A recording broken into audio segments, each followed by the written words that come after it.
Good morning मेरे प्यारे साथियों। जैसा कि आप सभी जानते हैं, मेरा नाम विकास कुमार। मैं आपको मैथमेटिकल फिजिक्स के लेक्चर नंबर 2 में स्वागत करता हूं। तो चलिए आज हम अपना लेक्चर को स्टार्ट करने जा रहे हैं। तो इससे पहले हमने वेक्टर्स को पढ़ा। वेक्टर्स क्या होता है, वेक्टर्स के बारे में जाना, और वेक्टर्स को जानते हुए हम ये भी देखें कि शिफ्टिंग वेक्टर का शिफ्टिंग क्या होता है, रिप्रेजेंटेशन क्या होता है, और बहुत सारे चीज़ सब देखें।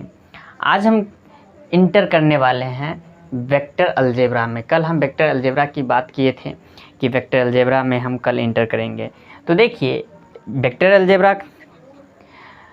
अलजेब्रा में हम वेक्टर को बेसिकली तीन टाइप्स में क्या करते हैं, हम एडिशन करते हैं। वेक्टर का एडिशन कितने टाइप्स में होते हैं? 3 टाइप्स में। लिखते हुए चलते हैं और उसके बाद समझते हुए भी जाएंगे।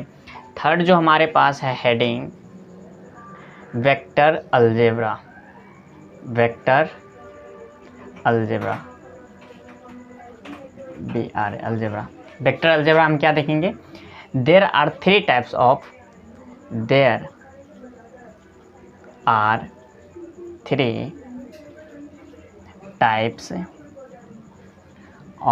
Editions of vector.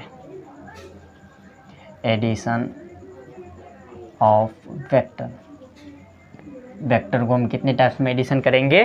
3 टाइप में। फर्स्ट जो होता है वो होता है आपको ट्रायंगुलर मेथड। ट्रायंगुलर मेथड से एडिशन होता है। सेकेंड जो होता है हमारे पास पैरेललोग्राम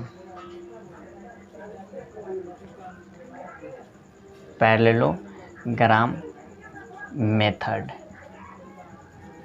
पैरेललोग्राम मेथड से हम एडिशन करते हैं। थर्ड जो होता है additions of vector in unit system. Addition of vector in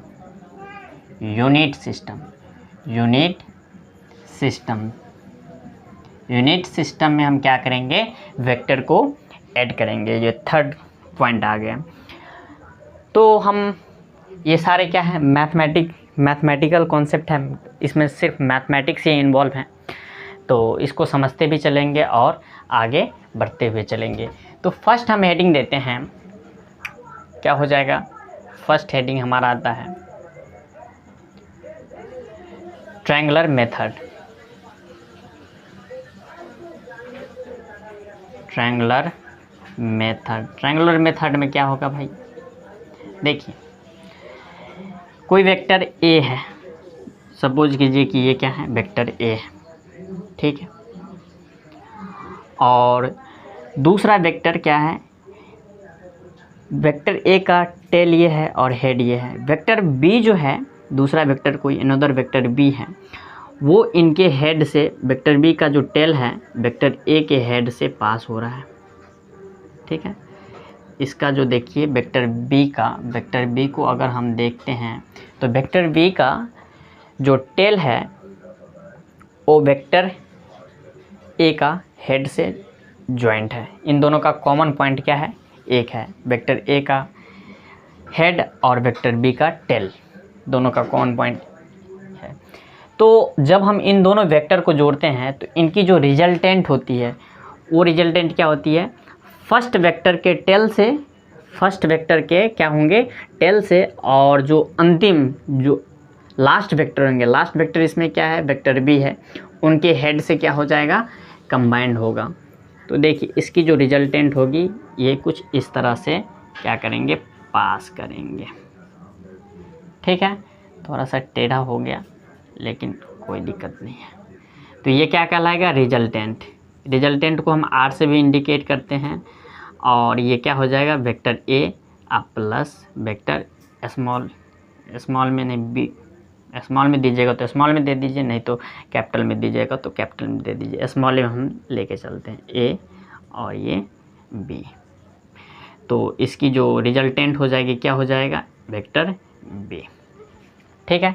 resultant हमेशा पास करेगा फर्स्ट वेक्टर के टेल से, और जो लास्ट वेक्टर है उस वेक्टर के हेड से मिलेगा, और रिजल्टेंट की जो डायरेक्शन होगी फर्स्ट की टेल और लास्ट के हेड से हेड की ओर होगा।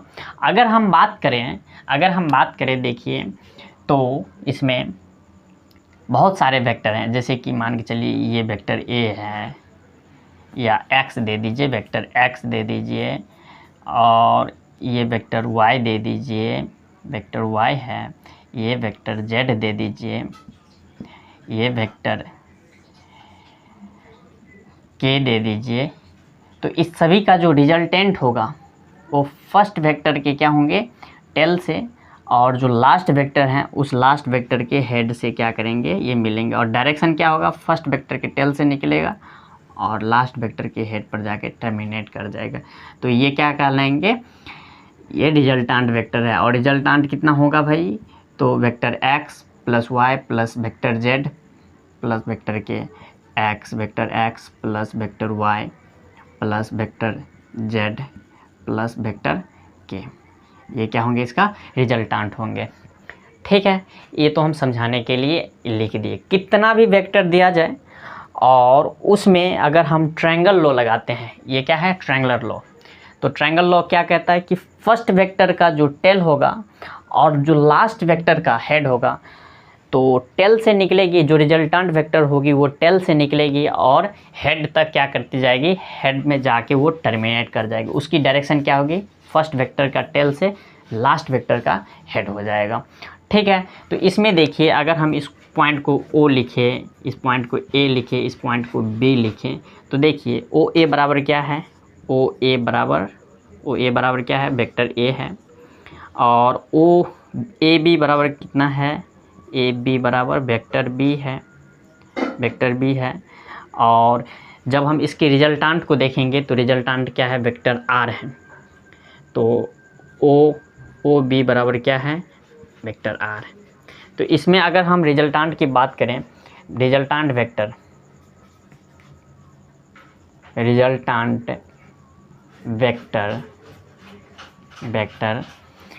ओ बी की बात करें, तो देखिए ओ बी बराबर क्या हो जाएंगे। अगर हम रिजल्टांट की बात करें तो इस पर आप एरो हेड भी लगा दीजिए, कोई दिक्कत नहीं है, वेक्टर ए है, ओ ए बी। तो ओ बी की डायरेक्शन, ये डायरेक्शन को सिर्फ बताता है, ओ से बी। तो ओ बी बराबर क्या हो जाएंगे, ये रिजल्टांट वेक्टर ओ बी बराबर क्या हो जाएंगे, O A vector O A plus vector A B. O B बराबर क्या है, रिजल्टांट आर है। तो रिजल्टांट को हम आर से भी इंडिकेट करते हैं, तो रिजल्टांट में क्या हो जाएगा भाई, vector A plus vector B हो जाएगा। ठीक है, तो ये हमारा रिजल्टांट निकला। अब बताइए कि रिजल्टांट इसमें जो होता है रिजल्टांट, इस वेक्टर का और इस वेक्टर का सिंपली क्या हो जाएगा, सम हो जाएगा। लेकिन अगर हम बात करें मैग्नीट्यूड ऑफ रिजल्टांट की, ये रिजल्टांट है तो रिजल्टांट के पास क्या हो जाएगा, डायरेक्शन होगा। ठीक है, अगर हम बात करें मैग्नीट्यूड ऑफ रिजल्टांट, इस रिजल्टांट की जो मैग्नीट्यूड होगी वो मैग्नीट्यूड क्या होगी, तो अगर किसी भी वेक्टर का जो रिजल्टांट होता है और उस रिजल्टांट का जब हम मैग्नीट्यूड निकालते हैं, तो वो मैग्नीट्यूड इंडिविजुअल जो वेक्टर हैं, वेक्टर ए है, वेक्टर बी है, इन दोनों के जो इंडिविजुअल वेक्टर के जो मैग्नीट्यूड होंगे, उस मैग्नीट्यूड के क्या होंगे, लेस होंगे, और या तो इक्वल हो सकते हैं। कहने का मतलब क्या हुआ भाई, कि इसकी जो रिजल्टांट वेक्टर होगी, रिजल्टांट मतलब ए बी का जो मॉडुलस होगा, हम यहाँ पर लिख देते हैं, नोट करके लिखते हैं, the magnitude of resultant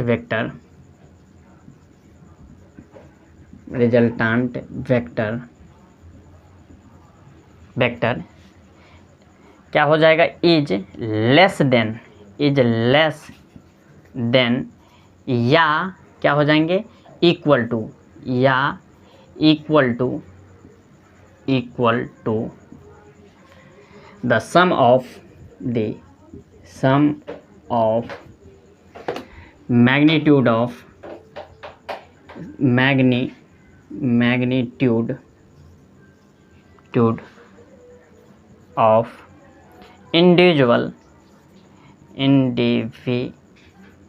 individual vector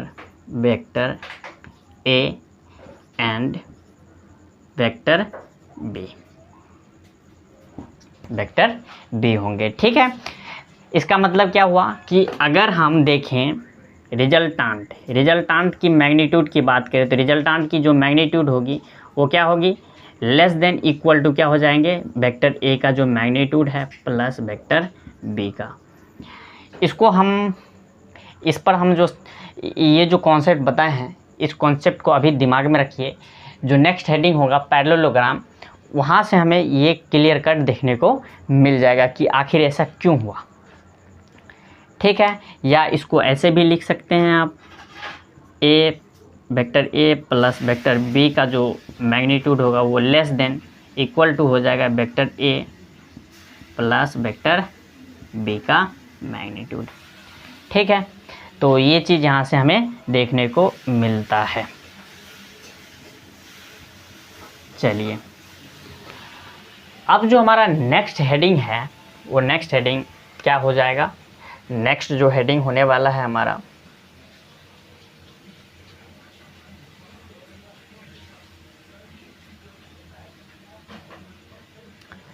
parallelogram method. Second जो हमारे पास हेडिंग है ये दीजिए, बहुत इम्पोर्टेंट है,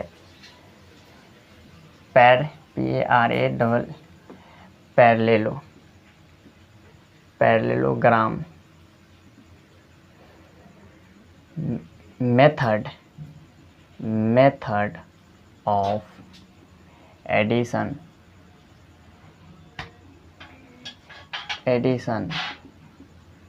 ऑफ वेक्टर।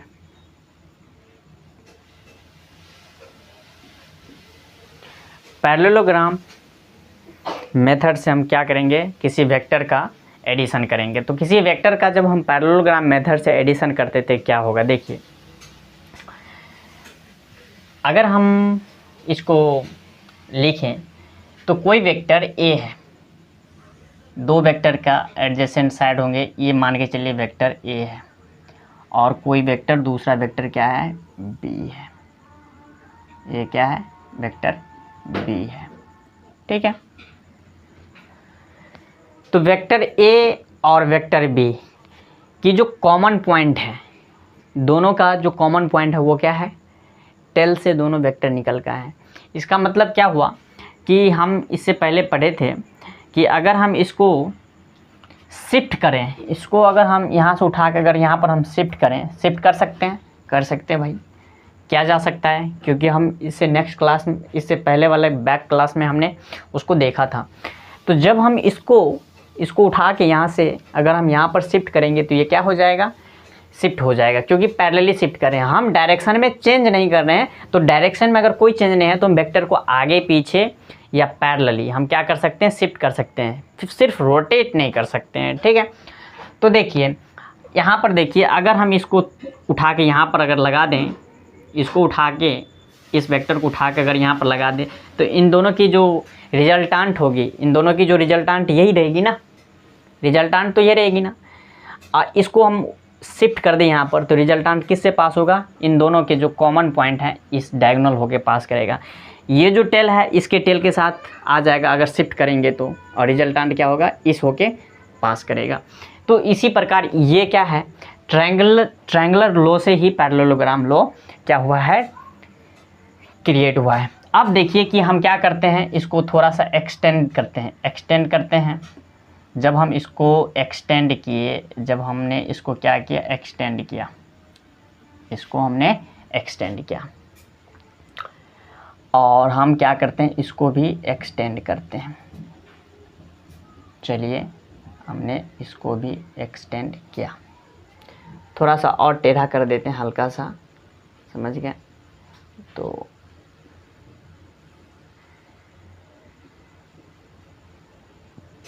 ये वेक्टर क्या है, वेक्टर बी है।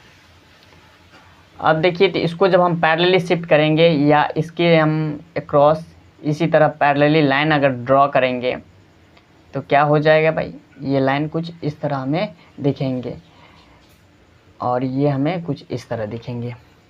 ठीक है, देखिए ओ है, इसको मानिए ए, इसको मानिए बी, इसको मानिए बी, और इस पॉइंट को हम मानते हैं एम, इस पॉइंट को हम क्या माने, एम। और इन दो वेक्टर के जो बीच का एंगल है, ये जो एंगल है, इस एंगल को हम क्या कहते हैं, थीटा। क्या माने, थीटा। एंगल क्या है भाई, थीटा है। ठीक है, तो रिजल्टांट किस हो के पास होगा, रिजल्टांट इनके, देखिए अभी ये तो पैरेललोग्राम बन गया है, तो रिजल्टांट इनके डायगोनल हो के पास होगा। रिजल्टांट क्या करेगा, इसके डायगोनल होते हुए पास करेगा, इसके डायगोनल होते हुए क्या करेगा, रिजल्टांट ये पास होगा। और रिजल्टांट क्या हो जाएगा, आर बराबर, R is equal to A vector A plus vector B, vector A plus vector B हो जाएगा। तो देखिए इस रिजल्टांट को हम फाइंड करना चाहते हैं, ठीक ना। तो हम क्या करते हैं, हम कुछ सपोज करते हैं, हम क्या करते हैं, कुछ सपोज करते हैं, मानते हैं। जैसे कि अगर हम बात करें,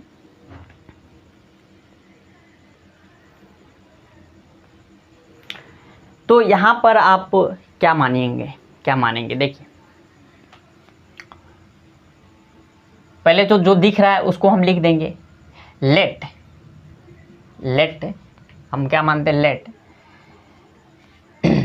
ओ ए बराबर क्या है, ओ ए बराबर वेक्टर ए है। ओ बी बराबर क्या है, ओ बी बराबर क्या है, वेक्टर बी है। And angle between, and angle between vector A and vector B क्या हो जाएगा भाई, बताइए। Angle between vector A and vector B is theta, is equal to theta, is theta. इन दोनों के बीच का एंगल हमने क्या माना, थीटा माना। ठीक है, इसीलिए जो रिजल्टांट होगा नाउ, या सो रिजल्टांट क्या है, O M is passing, PASSING, passing through their diagonal, through क्या होंगे, देयर डायगोनल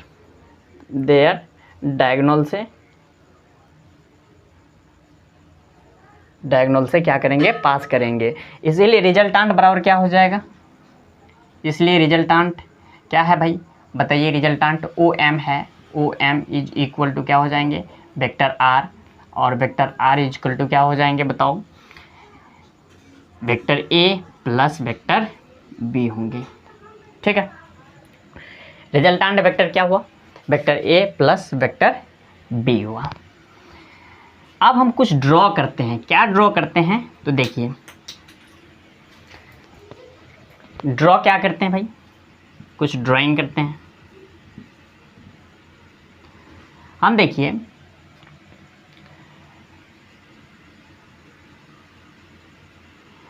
या अभी ड्रॉ करने से पहले एक चीज़ और देख लीजिए, एक और लेट कर लेते हैं कि जो रिजल्टांट वेक्टर है और वेक्टर ए है, इन दोनों के बीच के एंगल को हम मान लेते हैं अल्फ़ा। क्या मानते हैं, अल्फ़ा मानिए। उसके बाद हम ड्रॉ करेंगे, क्लियर कट रहेगा, आपको भी समझने में दिक्कत नहीं होगा। Again let, again the angle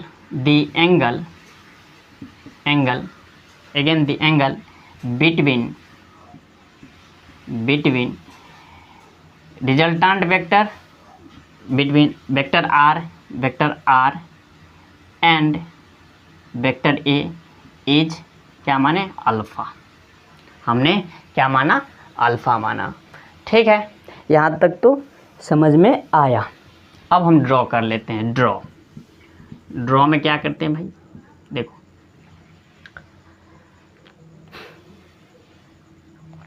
हम क्या करते हैं, एक लाइन को खींचते हैं, एक लाइन को हम खींचते हैं।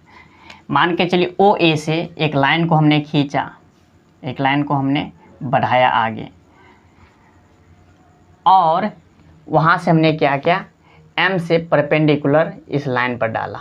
हमने एम से परपेंडिकुलर इस लाइन पर डाला। किस पॉइंट पर परपेंडिकुलर आया, तो परपेंडिकुलर जिस पॉइंट पर आया उस पॉइंट का नाम हम दिए एन। क्या नाम दिए, एन। ठीक है, हमने लाइन खींचा, ए से एन तक का हमने लाइन खींचा, और उस लाइन पर हम क्या किए, ओ एम परपेंडिकुलर हमने डाला।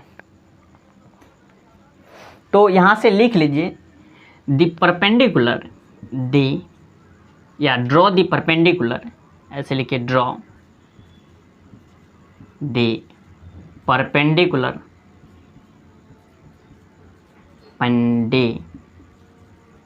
draw the perpendicular from point M to the point N, which is extended by, जो कि क्या एक्सटेंड हुआ, which is एक्सटेंडेड बाय, कहाँ से एक्सटेंड किया, तो ए से एन तक के, ए से लेकर कहाँ तक, एन, ए टू एन। ठीक है, तो अब देखिए कि इस एंगल में यहाँ पर देखिए ये क्या है, ये वेक्टर बी है। तो वेक्टर बी के पैरेलली हम यहाँ पर जो ये लाइंस खींचे हैं, ये जो लाइंस खींचे हैं, तो इसके जगह पर ये भी वेक्टर बी का जगह ले लेगा, हाँ या नहीं, जगह लेगा या नहीं लेगा, क्योंकि वेक्टर बी को अगर हम शिफ्ट करेंगे तो एग्जैक्ट इस पॉइंट पर शिफ्ट हो जाएगा। तो ओ एम बराबर हम क्या कर सकते हैं, ये ओ एम जो है, ये जो ए एम है, सॉरी ए एम जो है वो क्या है, वेक्टर बी ही है, और कुछ नहीं, वेक्टर बी ही है, क्योंकि इसकी जो मैग्नीट्यूड है, मैग्नीट्यूड भी इसके इक्वल वेक्टर बी के इक्वल है, और दूसरी चीज़ की जो डायरेक्शन है सेम डायरेक्शन में है, तो पैरेलली शिफ्ट हो सकता है। तो इसीलिए हम इसको क्या कह सकते हैं, यहाँ पर नाउ यहाँ पर क्या हो सकता है, ए एम बराबर हम क्या कह सकते हैं, वेक्टर बी। ये क्या है, वेक्टर कुछ नहीं, वेक्टर बी ही है। ठीक है, सेकेंड थिंग, और देखिए जो एंगल एन है, एंगल एन जो है वो कितना डिग्री है, 90 डिग्री है। यहाँ तक समझ में आया। और अगर हम बात करें तो इन दोनों के जो बीच के एंगल है, वेक्टर बी और वेक्टर ए के, ये वेक्टर ए किसके डायरेक्शन में, ये इस डायरेक्शन में लाइन है, इसी लाइन के ओवरलैप करता हुआ आगे बढ़ गया है, और वेक्टर बी इसके पैरेलल है। तो इन दोनों के बीच के जो एंगल होंगे ये भी तो थीटा एंगल होंगे, क्योंकि ये पूरे एंगल कितना है, ये पूरे एंगल कितना है, थीटा है, तो ये भी एंगल थीटा होंगे। तो इसीलिए angle M A N is equal to theta. कोई दिक्कत नहीं। अब हम क्या कर सकते हैं बताइए, अब हम क्या कर सकते हैं, थिंक कीजिए, अब क्या किया जा सकता है।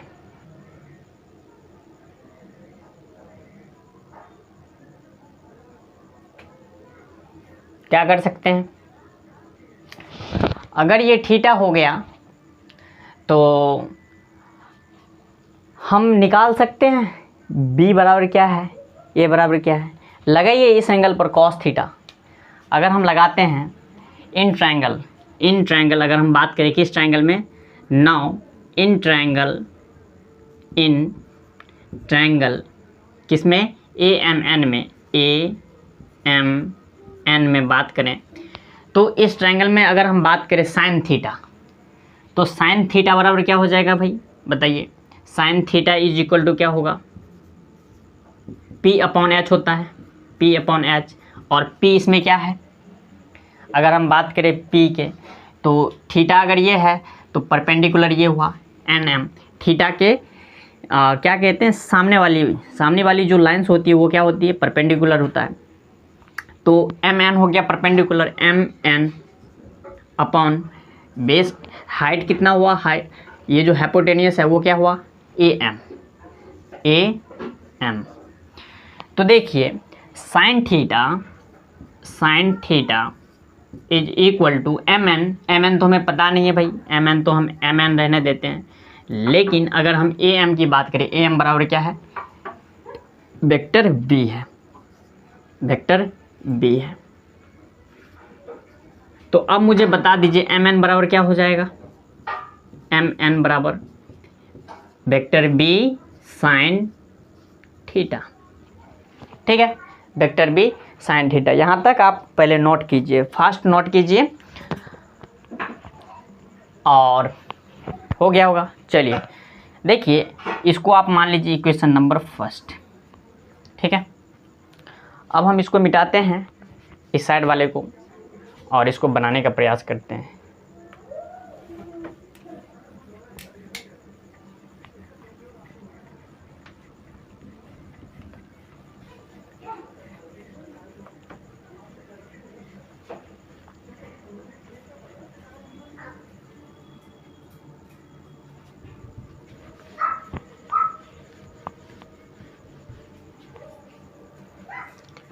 सिमिलरली अगर हम बात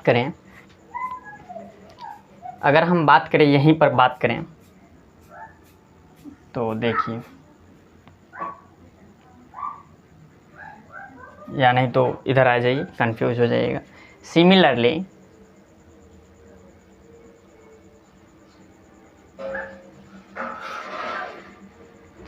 अगर हम cos थीटा लगाते हैं,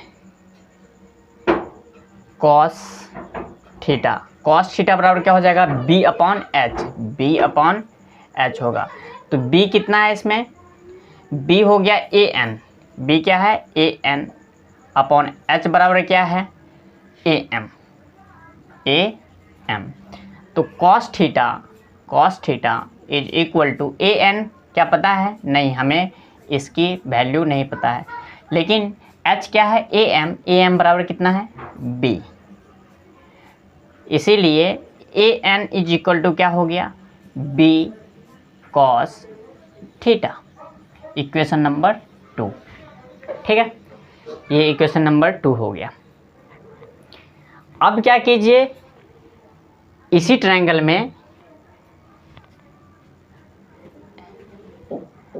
अगर वो 90 डिग्री है तो पाइथागोरस थ्योरम यूज कर सकते हैं। Now using Pythagoras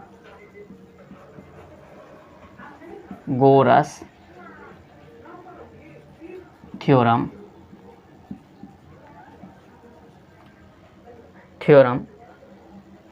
now using Pythagoras theorem, अब हम करेंगे पाइथागोरस थ्योरम करेंगे use. Now using Pythagoras theorem in triangle, इसी ट्रायंगल में लिख लीजिए, इन ट्रायंगल क्या है AMN। ठीक है, तो H स्क्वायर बराबर क्या होता है, P square plus B square. तो इसमें देखिए H बराबर क्या है AM का square is equal to P कितना है MN स्क्वायर प्लस B कितना भाई AN स्क्वायर है। ठीक है, यहाँ तक कोई दिक्कत है क्या, नहीं। यहाँ तक जब दिक्कत नहीं है तो आगे भी नहीं होगा। इसको आप मानिए इक्वेशन नंबर 3। अब हम बात करते हैं अगेन अगर हम बात करें तो इस ट्रायंगल में देखिए OMN में, ये पूरे हॉल ट्रायंगल में, बड़ा वाला ट्रायंगल में देखिए OMN में ट्रायंगल OMN। इस ट्रायंगल में देखिए, ट्रायंगल OMN में, ट्रायंगल OMN क्या देख रहे हैं, तो angle N is equal to कितना है, 90 डिग्री, 90 डिग्री है। इसमें भी हम क्या कर सकते हैं, यूजिंग पाइथागोरस थ्योरम, इसमें भी यूज कर लीजिए Pythagoras theorem, using Pythagoras theorem, Pythagoras theorem को इसमें भी यूज कीजिएगा तो क्या दिखेगा भाई,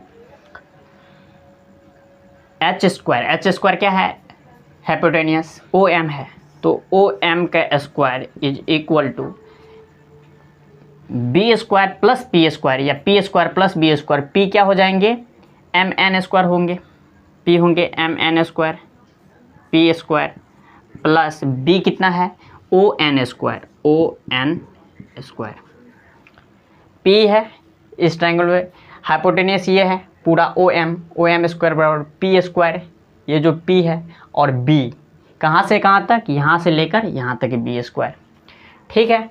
तो देखिए यहाँ पर आप OM स्क्वायर है, तो OM बराबर क्या है, OM क्या है, रिजल्टांट है भाई, रिजल्टांट है ना। हम बाद में OM की वैल्यू पुट करेंगे, पहले देखिए अगर हम बात करें OM स्क्वायर, तो MN तो एज इट इज रहेगा, MN प्लस ON कहाँ से आया है, ON को हम क्या लिख सकते हैं, OA प्लस AN लिख सकते हैं, हाँ लिख सकते हैं। तो OA प्लस AN का क्या हो जाएगा, होल स्क्वायर हो जाएगा। हम किसके बदला में दिए, ON के बदला में। ON बराबर क्या है, यहाँ पर लिख देते हैं, since ON is equal to OA plus क्या है, AN, ठीक है। अब देखिए इसकी होल स्क्वायर को तोड़िए, इसकी स्क्वायर को तोड़िए, स्क्वायर को तोड़िएगा तो क्या हो जाएगा, OM square is equal to MN square plus OA square plus AN square plus 2 into OA into AN होंगे, A square plus B square plus 2AB, ठीक है। इसमें क्या सिमिलरिटी दिखने को मिल रहा है, अगर हम देखें तो इन दोनों को क्या कीजिए, इन दोनों को एक साथ लाइए और बाकी को उधर भेज दिए, या इन दोनों को साइड में ले जाइए और बाकी को इधर लाइए। तो OM स्क्वायर बराबर, ऐसा हम क्यों कह रहे हैं तो थोड़ी देर के बाद पता चल जाएगा, OA square plus 2 into OA into AN, आप प्लस किसको ले जाएंगे, इसको ले जाइए और इसको ले जाइए इधर, MN square plus AN square, ठीक है। यहाँ तक कोई दिक्कत नहीं है। तो यहाँ पर देखिए MN आप प्लस AN, ये जो हमें देखने को मिल रहा है प्लस AN, देखिए यहाँ पर मिल रहा है MN प्लस AN, हम इसमें ढूंढ रहे हैं भाई, इसमें देखिए MN प्लस AN किसके बराबर है, MN plus AN AM square के बराबर है, इन दोनों के स्क्वायर AM के स्क्वायर के बराबर है। तो इन दोनों के बदला हम क्या लिख सकते हैं, इन दोनों के बदला हम लिख सकते हैं OM square is equal to OA square plus 2 into OA into AN plus AM square. अगर यहाँ पर देखा जाए तो यूजिंग इक्वेशन थर्ड इक्वेशन को हमने क्या किया है, यूज किया है, और उसकी वैल्यू को हमने यहाँ पर पुटअप किया है। यहाँ तक हमें समझ में आ गया। अब अगर हम बात करें OM की वैल्यू हमें पता है क्या, हाँ भाई R है, A प्लस B है, उसका होल स्क्वायर है होगा। OA क्या है, OA बराबर A है, 2OA पता है, AN पता है क्या, AN पता है, AN तो हमें पता नहीं है, तो AN बराबर कहीं पर वैल्यू है, हाँ बी कोस थीटा। ओ ए पता है और ए एम भी पता है, तो यहाँ पर क्या कीजिए, पुटिंग कीजिए, यहाँ पर पुटिंग कीजिए। On putting the value of above, on putting the value को क्या कीजिए, पुट कीजिए, of above equation. Above equation में अगर आप वैल्यू को पुट कीजिएगा तो ओ एम बराबर कितना है, ओ एम बराबर आर, तो क्या हो जाएंगे, आर का स्क्वायर होगा, मैग्नीट्यूड इसका स्क्वायर होगा, ठीक है। ओ ए क्या है, ओ ए बराबर क्या है, देखो ओ ए बराबर क्या है, वेक्टर ए है। ओ ए वहाँ पर फिगर में देखिए और यहाँ पर से भी देखिए, ओ ए क्या है, ओ ए बराबर वेक्टर ए है। ओ ए का वेक्टर ए का क्या हो जाएगा, स्क्वायर हो जाएगा, प्लस 2 इंटू ओ ए बराबर तो vector A into A N बराबर कितना निकला है, ए एन बराबर B cos theta, B cos theta, B के ऊपर वेक्टर, अब प्लस ए एम बराबर क्या है, ए एम बराबर कहाँ है भाई, इसमें देखिए ए एम कहाँ है, ए एम तो ये है, ए एम बराबर हम क्या लिख सकते हैं, बी लिख सकते हैं, हाँ लिख सकते हैं, बी लिख सकते हैं, क्योंकि हमने वहाँ पर देखा था बी। ए एम बराबर यहाँ पर भी बी आ रहा है, तो ए एम बराबर लिखिए बी स्क्वायर, वेक्टर बी का स्क्वायर। अब इसको थोड़ा सा हम क्वांटिफाई करते हैं, तो देखिए आर का मैग्नीट्यूड का होल स्क्वायर बराबर वेक्टर का स्क्वायर होगा तो वेक्टर उड़ जाएंगे, ए बचेंगे, A square plus 2 vector A into magnitude के टर्म में लिखते हैं, देखिए बी कॉस थीटा, ठीक है, vector A B cos theta. Magnitude की अगर हम बात करते हैं तो अब प्लस बी स्क्वायर, इसमें से भी अगर मैग्नीट्यूड थोड़ा देर के लिए हम साइड करते हैं, हमारे पास क्या आया है, एक फार्मूला आया है। अब देखिए कि अगर हम इसको उस साइड भेजते हैं क्या निकलेगा भाई, मैग्नीट्यूड अगर निकालते हैं, ऐसा कीजिए कि ये सब क्या है, मैग्नीट्यूड के टर्म में हम ले रहे हैं, मैग्नीट्यूड के टर्म में ले रहे हैं, तो इस पर से थोड़ी देर के लिए आप साइन को गैप कर दीजिए, कोई दिक्कत नहीं है, ठीक है। मैग्नीट्यूड के हम टर्म में देख रहे हैं, इसीलिए आ रहेगा कोई भी दिक्कत नहीं है, ना रहेगा फिर भी कोई दिक्कत नहीं है, ठीक है ना। तो इसको अगर हम आर बराबर देखें तो ये आर क्या हो जाएगा, इधर आएगा तो root under A square plus B square plus 2ab cos theta, 2ab cos theta. ये क्या निकल के आया हमारे पास, ये जो निकल के आया है ये मैग्नीट्यूड है किसका, इस रिजल्टेंट वेक्टर का क्या है, मैग्नीट्यूड है, इस रिजल्टेंट वेक्टर का क्या है, ये मैग्नीट्यूड निकल के आया है,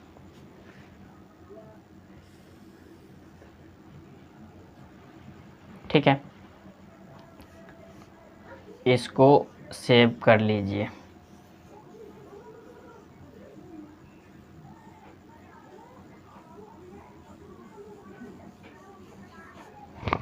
ये जो निकल का है फार्मूला यही है रिजल्टेंट वेक्टर, मैग्नीट्यूड निकल का है भाई। अब हम इसको क्या करते हैं, केस वाइज में स्टडी करते हैं, ये क्या है, रिजल्टेंट ऑफ वेक्टर, तो हम इसको मिटाते हैं, तब तक के लिए नोट कीजिए और उस साइड हम इसको मिटाते हैं, ठीक है। हम इसको नहीं मिटाएंगे, इस सब को मिटाते हैं, ये सब सारा थ्योरी है, इसको मिटाते हैं। आर बराबर जो आया है हमारे पास A square plus B square plus 2ab cos theta, ठीक है। ये चीज़ हम यहाँ पर देखें, ठीक है। ये क्या है, मैग्नीट्यूड ऑफ रिजल्टेंट वेक्टर है, मैग्नीट्यूड ऑफ रिजल्टेंट वेक्टर है। अगर हम रिजल्टेंट वेक्टर की बात करें तो अभी हमारे पास कोई क्वांटिटी नहीं है, इसीलिए हम उस डायरेक्शन को नहीं ले रहे हैं। तो यहाँ पर बहुत सारे विद्यार्थी ये भी कह देंगे कि सर आपने यहाँ पर डायरेक्शन को कैसे हटा दिया।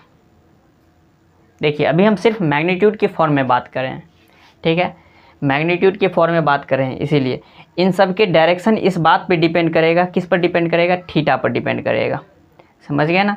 अभी हम देखते हैं कि angle between directions of parallelogram the directions of resultant vector. Resultant vector का क्या देखेंगे हम, मैग्नीट्यूड एंड डायरेक्शन। देखिए मैग्नीट्यूड तो निकल गया, ये क्या कहलाएगा, मैग्नीट्यूड ऑफ रिजल्टेंट वेक्टर। ये क्या है, magnitude of resultant vector, vector का मैग्नीट्यूड है। अगर हम बात करें फर्स्ट में, इसकी केस बनेगी, केस को भी हम स्टडी करेंगे, लेकिन फर्स्ट देख लीजिए। तो फर्स्ट में अगर हम बात करें कि directions of resultant vector, resultant vector की डायरेक्शंस क्या होगी, तो देखिए डायरेक्शन ऑफ रिजल्टेंट वेक्टर,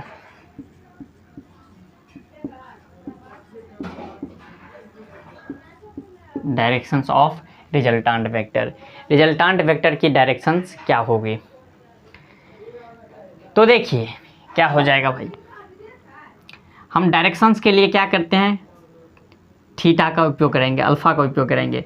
इसमें देखिए, इस ट्रायंगल में देखिए क्या है, OMN में, इन ट्रायंगल OMN की बात करें, OMN में, तो tan अल्फ़ा बराबर क्या हो जाएगा, P/H होगा, B होगा, MN/ON होगा, MN/ON होगा, ठीक है। अब देखिए tan alpha is equal to MN बराबर कितना है, MN बराबर हम कहाँ से निकाले थे बताओ, तो इससे पहले वाले पेज में MN क्या लिखे थे भाई, MN बराबर क्या हो जाएगा, B साइन थीटा होगा या ना होगा, B साइन थीटा बट्टा ON बट्टा tan अल्फ़ा P/B ON को हम क्या लिख सकते हैं, OA प्लस AN लिख सकते हैं। ON को क्या लिख सकते हैं, OA प्लस AN लिख सकते हैं, ठीक है। अब देखिए tan अल्फ़ा नीचा होते जा रहा है, यहाँ पर से देखिए tan alpha is equal to B sine theta upon OA बराबर कितना है, A है, वेक्टर A प्लस, और AN बराबर कितना है, तो AN बराबर B cos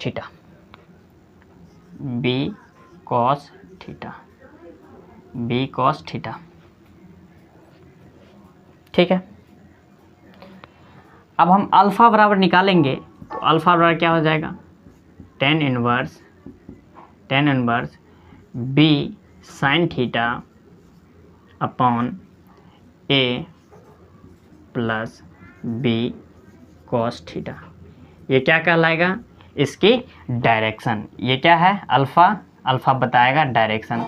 अल्फ़ा अगर बढ़ेगा, देखिए अल्फ़ा बढ़ेगा तो थीटा बढ़ेगा, लेकिन ये घटेगा, ठीक है। तो साइन थीटा, तो अल्फ़ा किस चीज़ पर निर्भर कर रहा है, थीटा पर निर्भर कर रहा है। अल्फ़ा किस पर डिपेंड कर रहा है, अल्फ़ा ये जो है, ये इस बात पे डिपेंड कर रहा है, ये ऊपर जाएगा ये नीचे आएगा, ये अल्फ़ा है ना भाई, ये जो लाइंस है ये रिजल्टेंट है, ये लाइंस इस बात पे डिपेंड करे, नीचे जाएगा या ऊपर जाएगा, इसकी थीटा कितना है, इसकी थीटा शिफ्ट होगी, ये थीटा बदलेगा तो अल्फ़ा भी चेंज होगा, तो डायरेक्शन भी चेंज होगा। तो डायरेक्शन के लिए क्या है, ये फार्मूला है। चलिए इसको नोट कीजिए, तब तक हम इसको मिटाते हैं।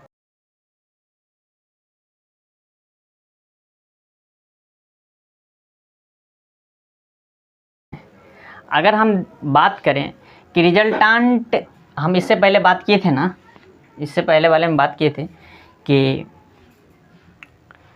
जो मैग्नीट्यूड ऑफ रिजल्टांट वेक्टर है वो क्या होगा, या तो लेस देन होगा या तो इक्वल होगा किसके, सम ऑफ इंडिविजुअल टू वेक्टर के, सम ऑफ इंडिविजुअल टू वेक्टर के। तो देखते हैं वही चीज़ आएगा यहाँ पर।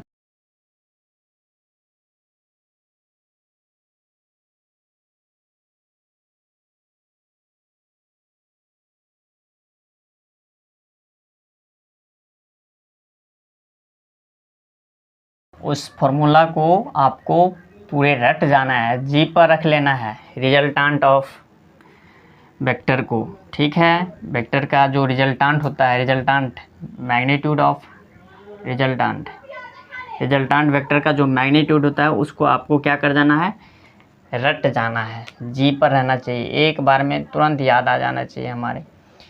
तो कैसा था वेक्टर, ये वेक्टर था ऐसा, इधर हम देते हैं, देखिए ये वेक्टर है ए और ये वेक्टर है बी वेक्टर है। इसकी जो रिजल्टांट होगी इसके कॉमन पॉइंट से निकलेगा, इसकी जो रिजल्टांट होगी ये क्या होंगे, कॉमन पॉइंट से ये ऐसे बाहर निकलेगा, ठीक है। ये जो रिजल्टांट है इसके कॉमन पॉइंट से होके बाहर निकलेंगे। तो r बराबर कितना आया, vector a plus vector b, और वेक्टर a और वेक्टर b का जो मॉडुलस होगा वो क्या होगा बताइए। r बराबर हमारे पास जो निकल के आया रिजल्टांट वेक्टर का मैग्नीट्यूड, वो root under a square plus b square plus 2ab cos theta, ठीक है। इसी को ऐसे भी लिख सकते हैं, magnitude of vector a plus vector b, ये रिजल्टांट का ही ना मैग्नीट्यूड है भाई, तो a square plus b square plus 2ab cos theta, ठीक है। यहाँ तक हम समझ गए। अब देखिए थीटा कौन था, इन दोनों के बीच का एंगल था, थीटा क्या था, इन दोनों के बीच का एंगल था। अब हम केस, इसमें 3 केस लेते हैं। पहला हम क्या करते हैं, इस पर हम क्या कर देते हैं, जब इन दोनों की जो डायरेक्शन होगी सेम होगी, इसका मतलब क्या हुआ, वेक्टर ए की डायरेक्शन ये है और वेक्टर बी को भी इसी पर ओवरलैप करवा देंगे, इसी पर चढ़ा देंगे, तो वेक्टर बी की भी डायरेक्शन ये हो जाएगी, मतलब वेक्टर बी। अगर दो वेक्टर ऐसे हैं, वेक्टर ये ए है, इसको जैसे ही चढ़ाए तो इन दोनों के बीच का एंगल कितना हो गया, बी हो गया, बी का एंगल कितना हो गया, 0, थीटा 0 होगा। व्हेन केस फर्स्ट है, केस फर्स्ट में अगर हम करें when theta is 0 between vector A and vector B के बीच की, थीटा 0 होगा तो क्या होगा, तब उसकी रिजल्टांट क्या हो जाएगी, मैग्नीट्यूड क्या होगा उस वेक्टर का। कितना टाइम हुआ भाई, ये तो 52 मिनट्स हो गए हैं। तो हम क्या करेंगे, नेक्स्ट क्लास में इसको हम स्टडी करेंगे, केस को स्टडी करेंगे हम नेक्स्ट क्लास में। तो चलिए हम इसको पार्ट बाय कर देंगे, पार्ट सेकंड कर देंगे।